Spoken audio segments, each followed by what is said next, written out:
j'espère que vous allez bien. Aujourd'hui on se retrouve dans une nouvelle vidéo et vous l'avez vu dans le titre, aujourd'hui ce sera une vidéo livresque puisque aujourd'hui je vais vous faire ma pile à lire tout simplement pour le Christmas Book Challenge. I want you to show me how to get to know someone like you, someone like you. I want you to know me, 'cause I know then you'll see we can be true, we can be true. Christmas Book Challenge est un challenge littéraire, vous l'avez compris puisque voilà, qui a été créé donc sur Instagram par Mathilde JC, donc je vous mettrai son Instagram dans la barre d'infos, voilà, et donc voilà, donc en fait c'est du coup un challenge littéraire qui est composé de deux menus et chaque menu a trois catégories en fait dedans à l'intérieur. Donc c'est un challenge, c'est un challenge qui a commencé le 25 novembre et qui se termine le 5 janvier, voilà 2020. Donc du coup j'ai fait ma petite pile à lire, j'ai du coup pris les deux menus que j'ai remplis, donc au total j'ai 6 livres du coup, et du coup on va commencer tout de suite. Le premier menu c'est Traîneau, Reine et Père Noël sont en route, avec comme première catégorie sapin, guirlande et boule de neige. Donc là en fait il faut lire un livre avec une couverture qui rappelle Noël. Et pour cette catégorie, j'ai pris le roman Quand le bonheur scintille de Janice K. Johnson aux éditions Harlequin. Parce que il y a un sapin, il y a des enfants avec des bonnets de Père Noël, il y a des cadeaux, bref, voilà, il rappelle tout bonnement, tout simplement Noël et la période de Noël, donc voilà. Après, je sais pas trop de quoi ça parle, je sais, Harlequin ça va être une romance déjà, mais voilà, et quand on lit la première phrase qu'il y a derrière, c'est noté pour Noël je voudrais une famille. Voilà, donc j'ai pas forcément envie de lire le résumé parce que je l'ai lu quand je l'ai acheté mais je m'en souviens plus et j'ai envie de me faire surprendre par ce roman, donc je préfère pas le lire et du coup voilà. Deuxième catégorie, poussière d'étoiles et étoiles filantes, donc lire un livre avec de la magie. Et là j'ai pris un roman que j'ai depuis peut-être 2 ans dans ma palle, qu'il va falloir que je lise un jour. Il s'agit du roman Un cœur de glace de Elisabeth Rudnick aux éditions Hachette-Roman. Donc là en fait c'est un spin-off en fait de La Reine des Neiges, voilà, de Disney. Voilà. Donc là en fait c'est vraiment sur plutôt l'histoire en fait de Anna et de son histoire en fait avec Hans. Mais dans tous les cas, il va y avoir de la magie en fond parce que La Reine des Neiges, voilà. Donc voilà. Troisième catégorie, n'oublie pas mon petit soulier, donc lire un livre reçu en cadeau. Donc là j'en ai pas mal, mais j'en ai choisi un qui est ni trop gros ni trop petit, qui va se lire facilement tout ça. Et il n'est pas forcément pour la période de Noël, il est plus je pense pour la période d'Halloween. Mais personnellement, voilà. C'est un livre qui me tente énormément, qui a l'air très très beau, avec une très belle morale. Il s'agit du roman Étrange vie de Nobody Owens de Neil Gaiman aux éditions J'ai lu. Voilà, donc j'en sais pas trop, j'ai pas envie de me spoiler, j'ai pas envie d'en savoir plus que ce que je sais déjà en tête.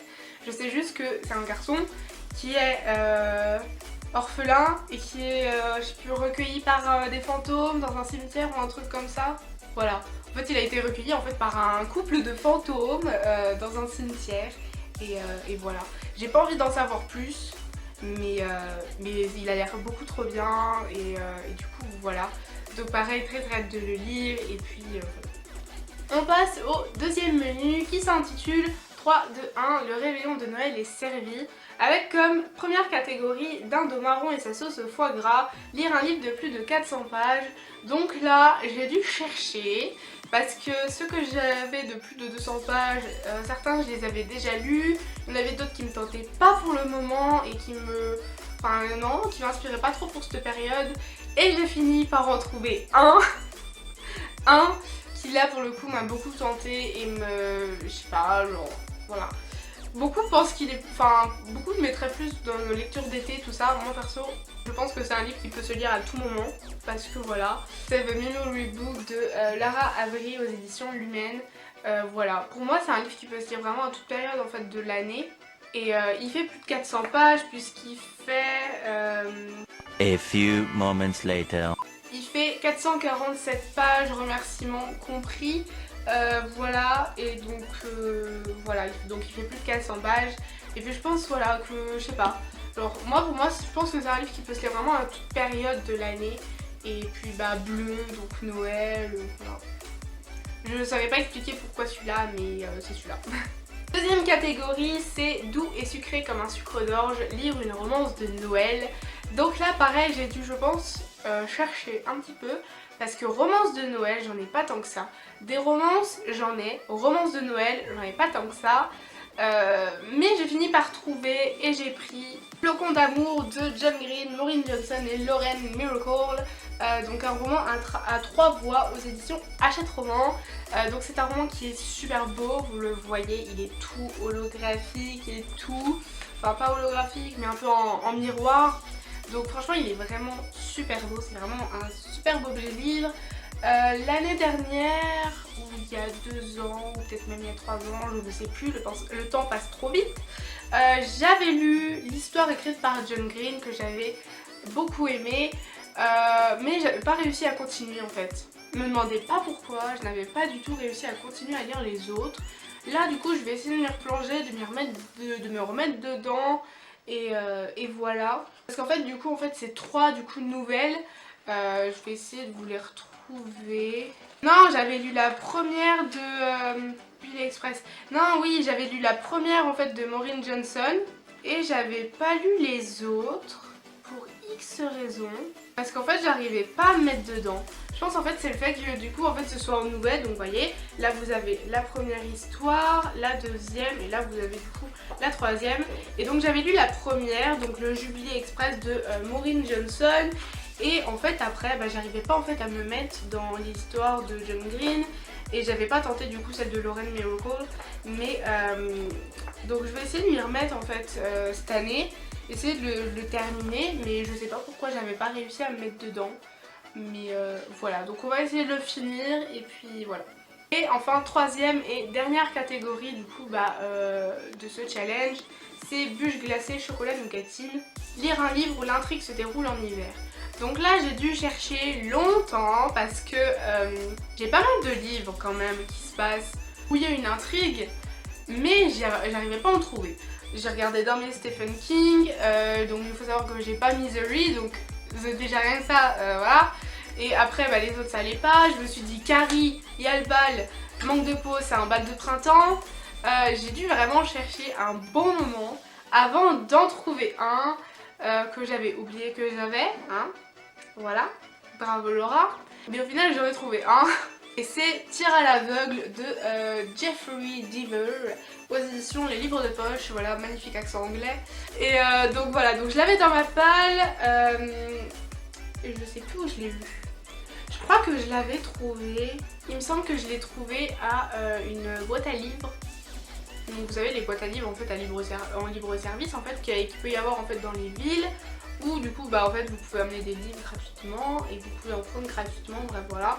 C'est un peu du donnant-donnant, libre-échange et tout un peu. C'est plutôt pas mal, je trouve que c'est un beau principe. Et j'avais trouvé celui-là et le résumé m'avait tenté et du coup j'ai dû le relire, le résumé, pour me remettre en mémoire en fait de quoi ça parlait. Et puis là, je me dis bon déjà il y a une intrigue mais je veux savoir quand ça se passe. Et puis là je vous lis la dernière phrase quand même. Vraiment la dernière morceau de phrase où se déroulent les festivités du nouvel an. J'ai lu ça, j'étais oh, yes, il se passe en hiver, ça se passe en hiver. J'étais trop contente d'en avoir trouvé un parce que si j'en trouvais pas j'allais être dégoûtée en fait de pas pouvoir remplir cette catégorie. Mais au final j'en ai trouvé un au dernier moment et j'étais bien contente. Du coup voilà, donc voilà. D'ailleurs, je crois que c'était la première fois que je disais wally voilou de la vidéo. C'est rare que je le dise pas plus d'une fois. Enfin, c'est rare que je le dise qu'une seule fois. Waouh. Bref, du coup voilà, je vais terminer avec cette vidéo. J'espère qu'elle vous aura plu. Si vous ne connaissez pas ce challenge, maintenant vous le connaissez. Voilà, je vous l'ai un petit peu expliqué rapidement, voilà. Donc si vous voulez le reprendre, n'hésitez pas en fait à taguer la créatrice en fait de ce challenge. Donc pareil, je vous le redis, j'ai mis son Instagram dans la barre d'infos, c'est Mathilde JC. Voilà, si vous voulez aussi me taguer, bah allez-y, voilà, il n'y a aucun souci. Mais c'est quand même Mathilde, la créatrice de ce challenge. Donc c'est elle principalement qu'il faut taguer, voilà, en premier. Mais voilà, n'hésitez pas à reprendre ce challenge si vous le voulez. Je sais qu'en ce moment, il y a également le Cold Winter Challenge. Personnellement, je ne le ferai, je pense, jamais. Je sais, ne jamais dire jamais, mais je trouve en fait que c'est beaucoup trop compliqué. Je n'arrive pas à comprendre le principe, enfin comment c'est fait, tout ça. J'arrive pas à le comprendre. Celui-là, c'est un des rares challenges littéraires que je n'arrive pas à comprendre. Le Pumpkin Autumn Challenge, celui-là j'arrive à le comprendre. Le Christmas Book Challenge, celui-là aussi j'arrive à le comprendre. Mais le Cold Winter Challenge, celui-là je n'arrive pas à le comprendre. Je sais pas, est-ce que c'est moi ou est-ce qu'il y a d'autres personnes, je ne sais pas. Mais moi perso j'arrive pas à le comprendre. Bref, voilà, parenthèse fermée. J'espère du coup que cette vidéo, cette petite palle vous aura plu. Moi je vous dis à la semaine prochaine pour une nouvelle vidéo. Portez-vous bien, bye.